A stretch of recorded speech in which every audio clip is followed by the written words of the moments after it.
engage ESL learners and motivate them to want to read and understand reading for meaning, to increase accuracy and fluency. My approach to meaning rather than correctness in linguistic forms comes from how to engage them in wanting to read. So, as we all have online programs, reading programs we can use, I use Raz Kids reading material as a homework tool. Now, how do I get my students to read the homework or want to read the homework or actually complete their readings and help them engage in learning activities which promote active learning?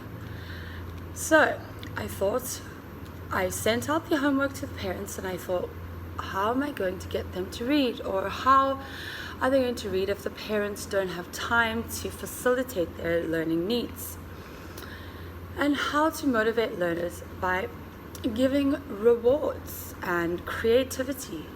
So I came together with a plan.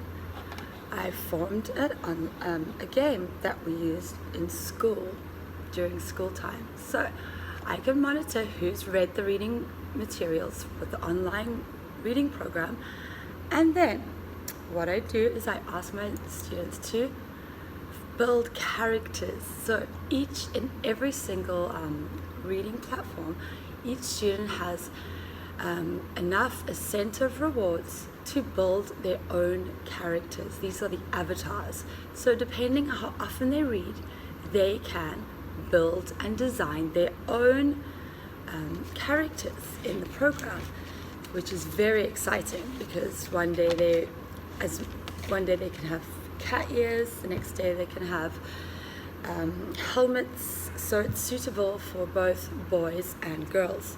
So this creates confidence in their reading, because this is like their alter ego of their reading characters. So what I do is I play a game called Guess Who. So, guess who?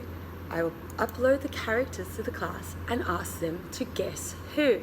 So they have to find out, which friend has this idea, or which friend created this amazing character.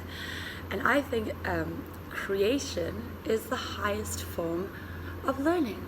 So now they end up spending more time in this reading platform, designing their characters, getting more excited about the characters. And of course, I reward them for creating the characters. So I upload the characters and say, guess who? All the classmates can guess who created this character. So the only rule is that if your character does appear on the screen, you're not allowed to give yourself away. I award my students classroom cash and allow them to each have $5 for creating their characters. Spending more time in the reading platform encourages them and makes them more familiar and excited about these characters.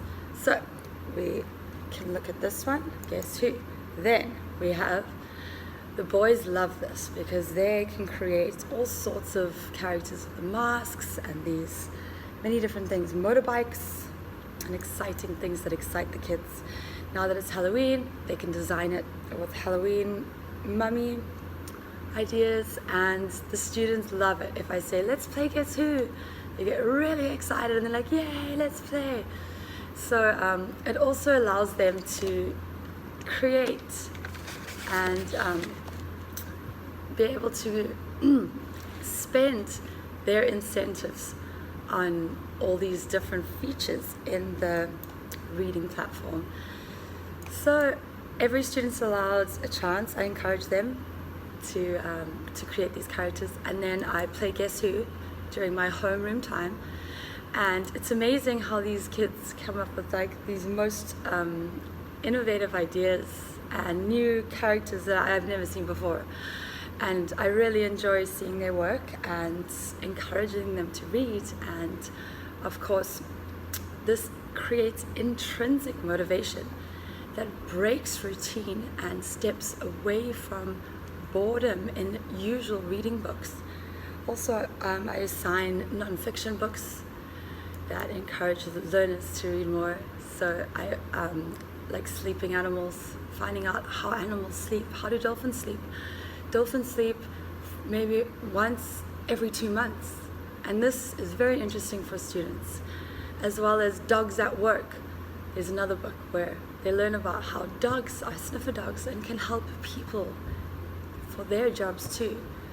So creating intrinsic motivation is very important for learners to become lifelong learners and active learners, which will set and pursue high academic goals.